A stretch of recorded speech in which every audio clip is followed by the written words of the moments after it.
The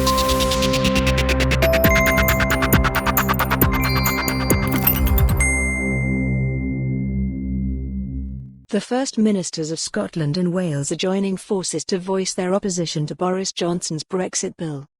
Nicola Sturgeon and Mark Drakeford believe the EU Withdrawal Agreement proposals are being rushed through and said it is imperative they are subject to detailed scrutiny.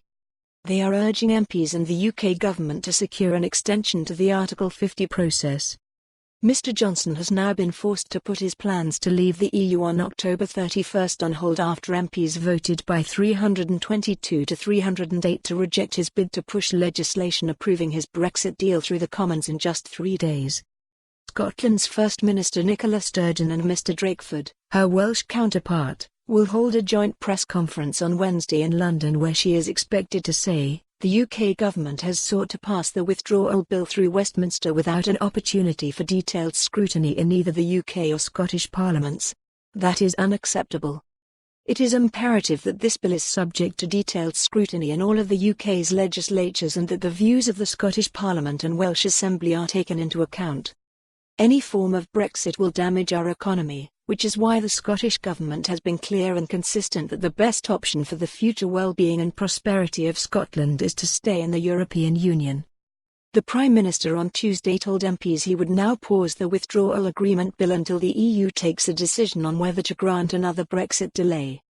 He said, "I will speak to EU member states about their intentions.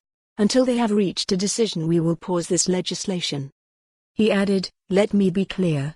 Our policy remains that we should not delay, that we should leave the EU on October 31 and that is what I will say to the EU and I will report back to the House. And one way or another we will leave the EU with this deal, to which this House has just given its assent."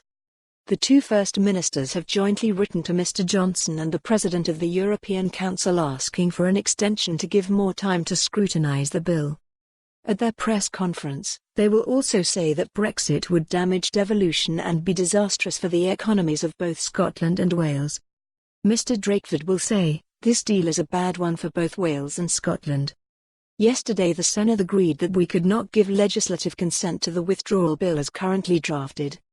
The First Minister of Scotland and I have jointly written to the Prime Minister and the President of the European Council asking for an extension so that the Scottish Parliament and the Senedd can fulfil their constitutional duty and properly scrutinise the Withdrawal Agreement Bill.